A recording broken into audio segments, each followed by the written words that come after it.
Vamos narrar agora a história de Davi e Golias e o que podemos aprender com ela sobre confiança, humildade, sucesso, superação dos medos e muito mais. Davi e Golias é uma história encontrada no livro de 1 Samuel, capítulo 17, e não é apenas um exemplo de heroísmo e favor de Deus, mas também está repleto de lições de vida. Podemos resumi-la assim.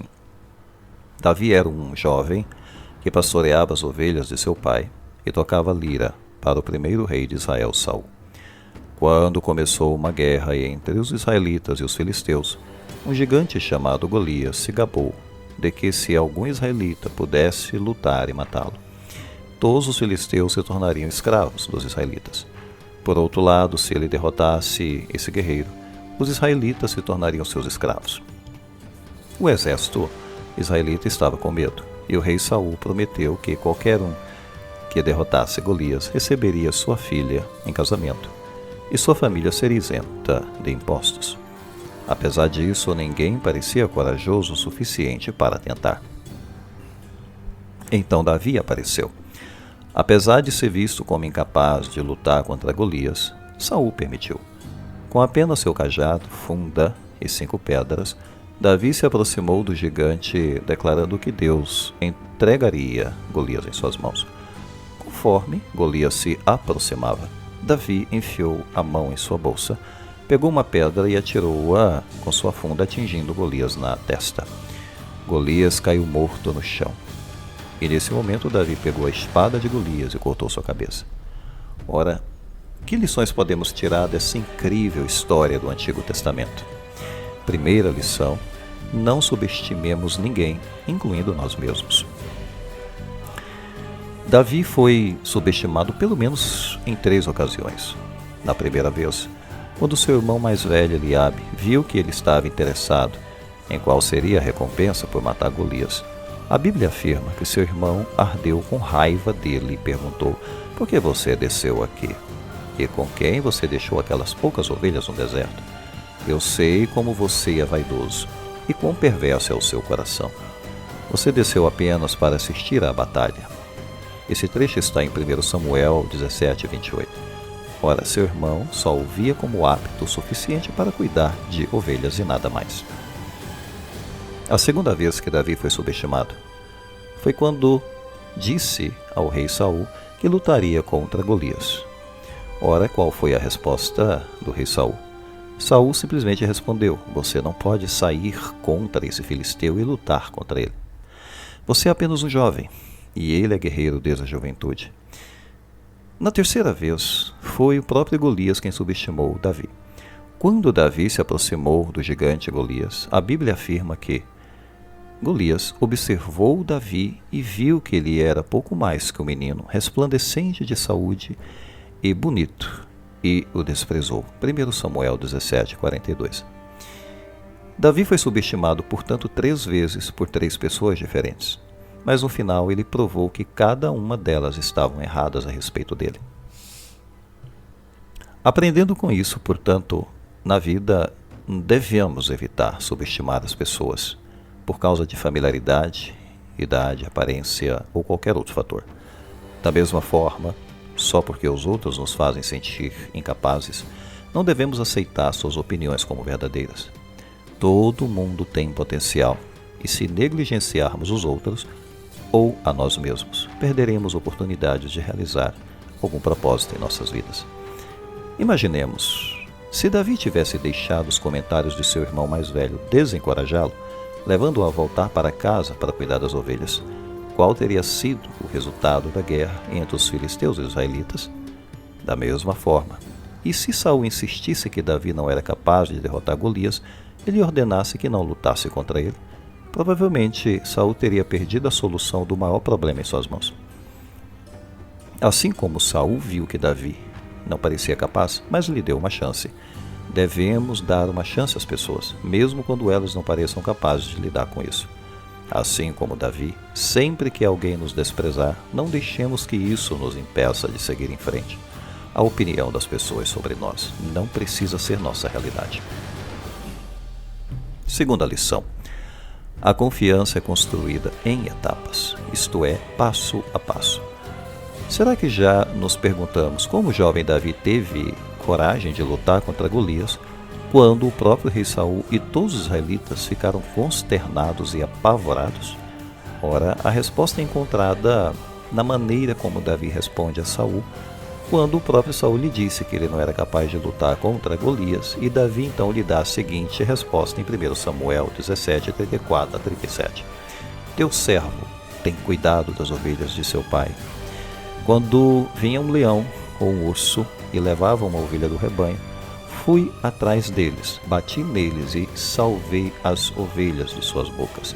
Quando eles se voltaram contra mim, eu os agarrei pelos cabelos, bati neles e os matei. Teu servo matou o leão e o urso. Este filisteu incircunciso será como um deles, porque desafiou os exércitos do Deus vivo. O Senhor, que me livrou das garras do leão e das garras do urso, me livrará das mãos deste filisteu. Ora, como podemos ver, a confiança de Davi em sua capacidade de derrotar Golias veio de sua experiência em defender as ovelhas de seu pai dos ursos e leões. Agora podemos estar pensando como Davi chegou ao ponto de derrotar ursos e leões? Isso não parece fácil. Por um lado, devemos reconhecer o que Davi reconheceu, ou seja, que o Senhor, Deus, o resgatou daqueles animais. Por outro lado, não podemos ignorar que algo teve que construir sua confiança até que ele pudesse confiar em Deus e tentar lutar contra ursos e leões em primeiro lugar.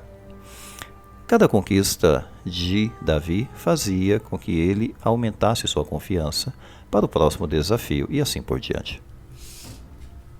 Na vida, podemos ter potencial para realizar grandes coisas, mas nossa confiança agora pode nos levar a acreditar que não podemos realizar tais coisas. Como vemos com Davi, devemos reconhecer que a confiança é construída passo a passo. Os desafios que nós podemos estar enfrentando nesse momento estão nos preparando para os desafios maiores que virão. Além disso, como a parábola dos talentos nos evangelhos, onde os servos receberam quantias diferentes, cada um de acordo com sua capacidade. Mateus 25:15. E aqui podemos interpretar, cada um de acordo com a sua confiança. A única maneira de desenvolver a confiança necessária para buscar coisas maiores na vida é enfrentar os desafios que estão diante de nós. Terceira lição: permanecer humilde. Ora, essa lição que brota dessa história e que devemos agora aprender sobre Davi e Golias é permanecer na humildade. Como dito anteriormente, quando Davi explicou a Saul porque ele era capaz de derrotar Golias, ele reconheceu que não estava apenas em seu poder, mas que Deus o resgatou dos ursos e leões. Da mesma forma, vejamos o que Davi disse quando se aproximou de Golias em 1 Samuel 17:45. Davi disse ao filisteu: Você vem contra mim com espada, lança e dardo, mas eu vou contra você em nome do Senhor dos Exércitos, o Deus dos Exércitos de Israel, a quem você desafiou. Hoje mesmo o Senhor o entregará em minhas mãos. Eu o ferirei e cortarei sua cabeça. Hoje mesmo darei os cadáveres do exército filisteu às aves e aos animais selvagens, e o mundo inteiro saberá que há um Deus em Israel. Todos os que aqui reunidos saberão que não é pela espada nem pela lança que o Senhor salva, porque é a batalha do Senhor, e Ele entregará todos vocês em nossas mãos. Ora, notemos que em cada frase proferida por Davi, ele dizia Deus e Senhor. Ou seja, ele colocou o seu ego de lado e deu créditos a Deus desde o início. Da mesma forma, onde quer que nos encontremos na vida, devemos permanecer humildes e reconhecer quem ou o que nos tornou possível de chegar lá. No final das contas, Deus torna tudo possível e, como Davi, devemos sempre reconhecer isso. Mas se Davi continuasse dando crédito a todos os indivíduos que lhe possibilitaram derrotar Golias, ele poderia ter agradecido a seu pai e irmãos por permitirem que ele cuidasse das ovelhas. Cuidar das ovelhas deu-lhe a experiência de lutar contra ursos e leões. Ele poderia ter agradecido a Saul por finalmente dar sua bênção para lutar contra Golias. Para dar um passo adiante, ele poderia até ter agradecido a Golias pelo desafio. Podemos ver, portanto, que há outros exemplos, como, por exemplo, José do Egito, vendido como escravo. José fez algo semelhante quando interpretou os sonhos do faraó. Quando o faraó disse a José que ouviu que ele poderia interpretar sonhos, José disse que não poderia fazê-lo. Mas em Gênesis 41:16, José diz: Deus dará ao faraó a resposta que ele deseja, ou seja, José acredita esse poder a Deus. Isaac Newton, um grande cientista que mudou a forma como entendemos o universo, também disse: se vi mais longe do que os outros, foi por estar sobre os ombros de gigantes. Ou seja, humildade. Não acreditar a si próprio, mas acreditar a Deus. À medida que avançamos na vida, permaneçamos humildes, não esquecendo quem ou o que tornou isso possível. Primeiro Deus, que torna todas as coisas possíveis, e outros que, pelo bem ou até pelo mal que fizeram, nos ajudam a levar nossas vidas adiante. Quarta lição: usar o que se tem em mãos. Ora, essa lição de vida a ser aprendida com Davi e Golias é usar o que nós temos. Além do fato de que o jovem Davi derrotou Golias, um dos aspectos surpreendentes da história é com o que Davi o derrotou. A Bíblia enfatizou, em 1 Samuel 17,50, assim Davi triunfou sobre o filisteu com uma funda e uma pedra. Sem espada na mão, derrubou o filisteu e o matou. Se pudéssemos perguntar a alguém daquela época se eles achavam que Davi poderia matar Golias apenas com uma funda e uma pedra, eles provavelmente teriam rido. Vemos que Saul pensou que Davi precisava de equipamento militar quando ofereceu a Davi o seu próprio equipamento. O próprio Golias indicou que também foi insultado pelas armas que Davi trazia nas mãos quando perguntou a Davi, 1 Samuel 17,43, por acaso sou um cachorro para que você venha contra mim com paus? Mas no final, todos ficaram chocados, especialmente Golias, que caíra morto. Davi viu o valor daquilo que ele tinha em mãos.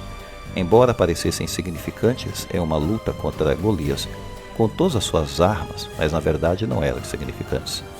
Aprendemos com isso, embora possamos sentir que o que temos não é suficiente, ainda devemos usá-lo. Por meio de Deus, podemos nos surpreender com o quanto conseguimos com aquilo que temos nas mãos. Reclamar do que não temos é perda de tempo, e se esperarmos por tudo, podemos nunca fazer nada. Embora ambicioso, quando Davi viu que estava incomodado com o equipamento militar de Saul, poderia ter concluído que não estava pronto, mas não o fez. Usando o que ele tinha, ele foi em frente. Tão simples quanto usar um forno elétrico doméstico para iniciar um negócio de biscoitos em casa, usar um telefone com câmera para começar a produzir filmes, reservar um tempo para pensar, portanto, sobre o que nós já temos em mãos que pode ser usado para ser uma experiência reveladora. Quinta lição: temos que enfrentar nossos medos para progredir. Essa lição deve ser aprendida hoje também nessa história de Davi e Golias, que temos que enfrentar os nossos medos pessoais. Uma coisa interessante a se notar na história de Davi e Golias é o que Saul perguntou a Davi depois que ele matou Golias. Em 1 Samuel 17,58, ele perguntou a Davi: você é filho de quem, jovem? Isso é interessante porque antes disso, Davi já trabalhava para Saul, tocando lira. De fato, quando Saul pediu alguém para tocar lira, 1 Samuel 16,18, afirma que um dos servos respondeu: vi um filho de Jessé, o belemita, que sabe tocar lira. Ele é um homem corajoso e um guerreiro. Ele fala bem e é um homem de boa aparência. E o Senhor está com ele. Agora, como é que Saul foi informado sobre tudo isso a respeito de Davi, mas ainda pergunta a ele de quem ele era filho? Um argumento razoável é que Saul se esqueceu. Outro possível argumento que possa, de fato, nos fazer compreender é que até então Davi não era tão importante para ser lembrado por Saul em mínimos detalhes. Mas tudo mudou quando ele matou Golias. Essa conquista marcou uma nova era na vida de Davi. Em 1 Samuel 18,2, afirma que, daquele dia em diante, Saul manteve Davi com ele e não o deixou voltar para casa, para sua família. Davi passou a completar com sucesso todas as missões que Saul lhe deu, levando-o a receber um alto posto no exército. As conquistas de Davi, após matar Golias, mostram que na vida temos que enfrentar nossos medos para progredir. Paralelamente, a confiança sendo construída em etapas. A segunda lição: cada medo que enfrentamos corresponde à passagem de uma etapa que impulsiona nossas vidas. Se não os enfrentarmos, continuaremos voltando aos mesmos desafios em nossas tentativas de seguir em frente. Vemos como podemos progredir na vida, enfrentando nossos medos por meio do exemplo de Davi. Mas um bom exemplo bíblico de falta de progresso, por não se enfrentar os medos, que vale a pena compartilhar e lembrar, é quando os israelitas foram instruídos a conquistar a terra que Deus lhes prometeu. Por causa de seu medo, em vez de atacar os habitantes da terra e entrar na terra prometida, imediatamente eles acabaram no deserto por 40 anos, a maioria deles nunca entrando. Números capítulos 13 e 14. Portanto, não deixemos que o medo nos impeça de progredir na vida. Todos nós podemos nos lembrar de um ponto em que estávamos com medo, mas ainda assim superamos. Terminemos aqui e Deus nos abençoe.